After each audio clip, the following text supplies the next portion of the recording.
Hey folks, we are recording a Chainlink SmartCon event, and joining me is Sam Fagin, who's the Director of Payments at Polygon Labs. Sam, great to have you. It's great to be here, man. Sam, I'm really excited to dive into some details around Polygon. I follow Polygon for years. I'm a Matic token holder.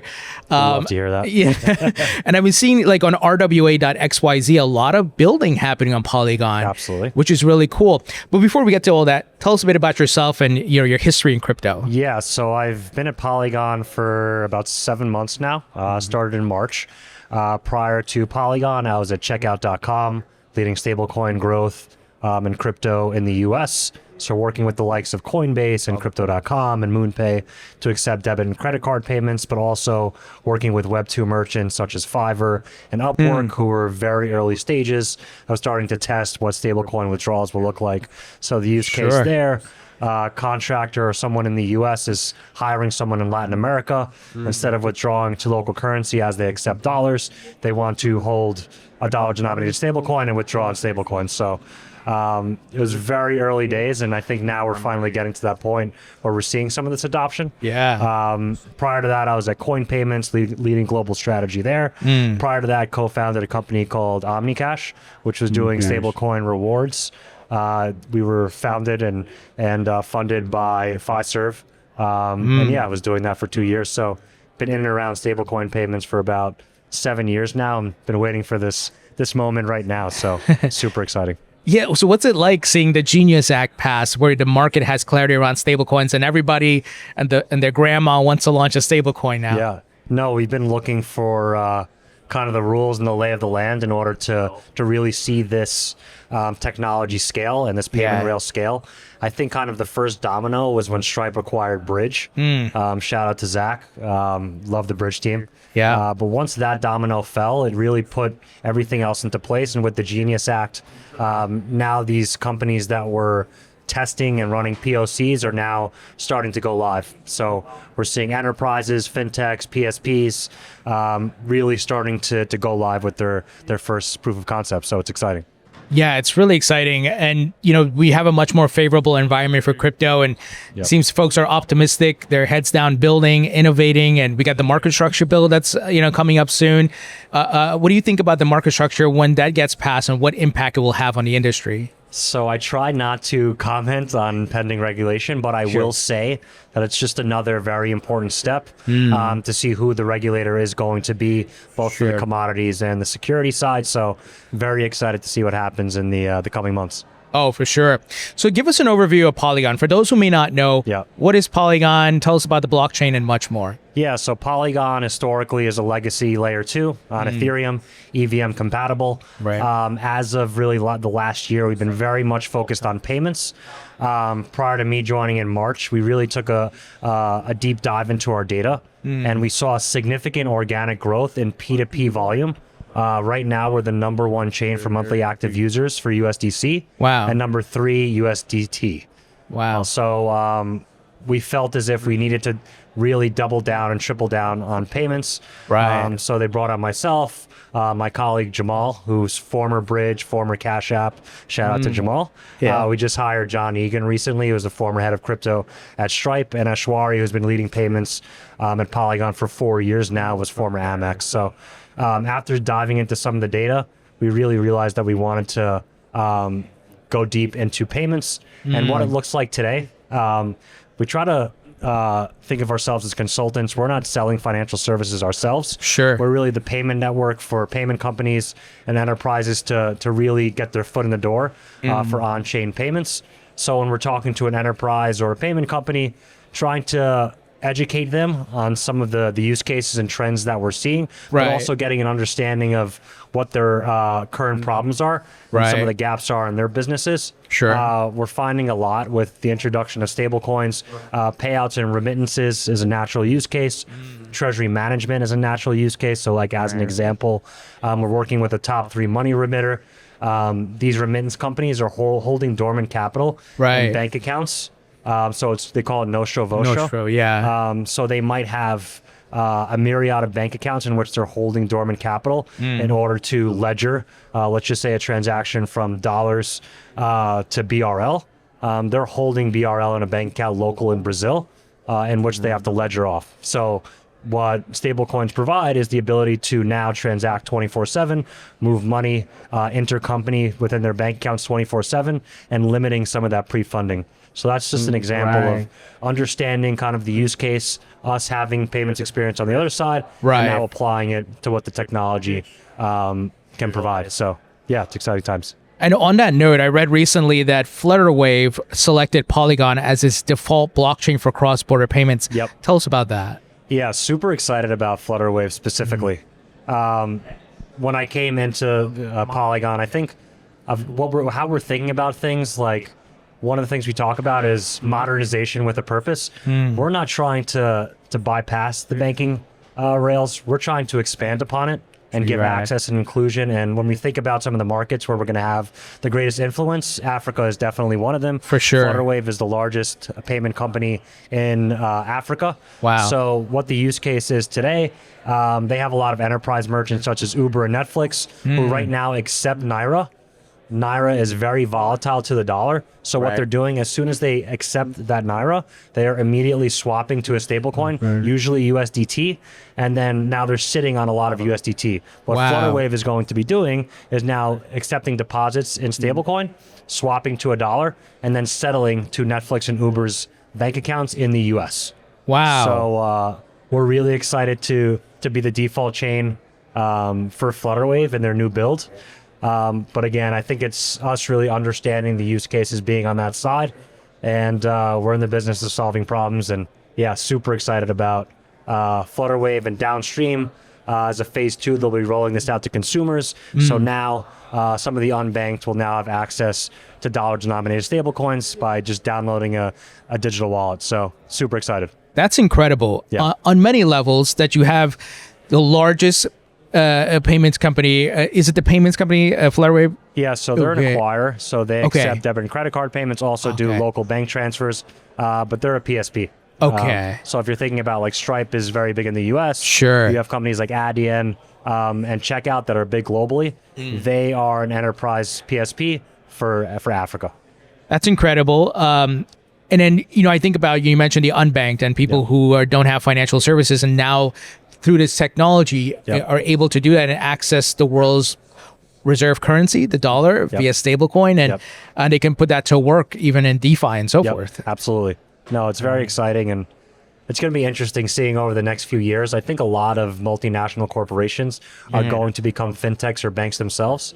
So if you think about Uber, like, obviously they have large distribution, they're global. Like, what does it look like for them to have a digital wallet within their experience, and for folks to hold stable coins in order to create more rewards or user stickiness with their users? So very excited about where we're going. And I think this technology, or this payment rail, takes us from a system that historically has been really good for a few markets, such as the US, UK, and EU, and now expands it to everyone and everywhere. So very excited. Yeah, it's great stuff. Now, we were talking before the recording. I was looking at RWA.xyz, and Polygon is up there with the amount of building that's happening on it. Beyond stablecoins, which is huge, of course, are there other tokenization types happening? Yeah, so I would think so. There's a few products that we're working on, or payments use cases we're bringing on chain. Sure. One of them is yield. So we're working with a lot of our fintech partners. As an example, Lemon Cash in Latin America has introduced high yield savings accounts to their end users. Wow. And that is backed by Polygon RWAs, or RWAs issued on Polygon. Oh, wow. So they're more full vaults, and they might have, as an example, BlackRock's BUIDL or Apollo's ACRED in a basket. And on the back end, it'll be RWAs on Polygon. On the front end, it'll just appear to be 5 to 6% APY in a new savings account for a user in Latin America. So that's incredible. That's exciting. We're also looking at what FX on chain looks like. Very excited about that. Right now, Polygon makes up about 50% of the market cap in non-USD denominated stablecoins, which is super exciting. Very early days. Sure. Liquidity is very thin in some of those non-USD stables, but have to start somewhere. And then we're also looking at what on-chain credit looks like. So there's a lot of demand to solve the weekend settlement crunch. Typically, a PSP or a merchant on a Friday, they process X amount of money. They won't get settled from their bank until Monday or Tuesday of next week. We're trying to solve that gap with stablecoins. So exciting. It's very, very exciting. And I'm curious about the FX market that you mentioned, because we're going to see the digital yuan and the digital yen, and it goes on and on, right? Whether it's in a CBDC format or a stablecoin, how that affects the FX market. It's going to be super interesting to see how it plays out. We're hoping it's a lot more of like retail facing experiences versus more wholesale and CBDC, but we'll see. Right now we're working on an FX DEX, working with partners such as Bitso in Latin America, who have issued MXN. We'll also have pairs in BRL, COP. We're also working on the Singapore dollar, which is issued by StraightX. So working with issuers globally to introduce pairs to USDC, USDT on our FX DEX, which we plan to productize over the next year or two. Wow. So many things happening in the blockchain crypto space. It's amazing. It's super exciting, man. Yeah, it feels like a great time to be here building, especially now that we have a favorable environment here in the United States. I wanted to talk about Ethereum, given that Polygon's a Ethereum layer 2, and what does the future of that look like? You know, are we going to see a lot more layer 2s that are focused on specific things, like how Polygon is focused, and even corporates launching layer 2s of their own? Yeah, no, that's a great question. Where I see Ethereum always being that trusted security and compliance layer, where Polygon fits in, I think we have chosen to specialize in payments. I think we'll see L2s have their own specialization. We have a hypothesis that chains will become specialized and optimized for certain use cases. High frequency trading might be one, meme coins might be one. We'll see, but we're going to focus on payments. But I think Ethereum will always be that regulated core layer that's secure and compliant. So Ethereum will always obviously be a very important partner to us. Yeah, I mean, ETH is getting so much adoption as a layer 1 with the layer 2s, but you look at BlackRock launching BUIDL on ETH first, right? So it feels like it's the, Bitcoin is digital gold, store of value, and ETH is like this next layer on the internet that you can just build on. 100%. No, it's that trusted settlement layer. For this new internet of value, and it's really exciting. And it's definitely the chosen one by institutions and enterprises. So we think we're in a very good position as an EVM compatible L2 to really scale payments on chain. Oh, for sure.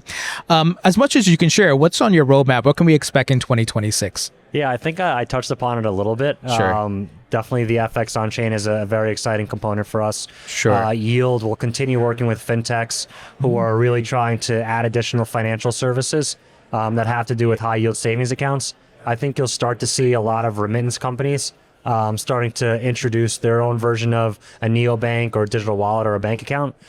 So super excited to be able to support those companies. And on-chain credit is something that I think will be very big in the future. And really making settlements 7 days a week versus the current 5 days a week.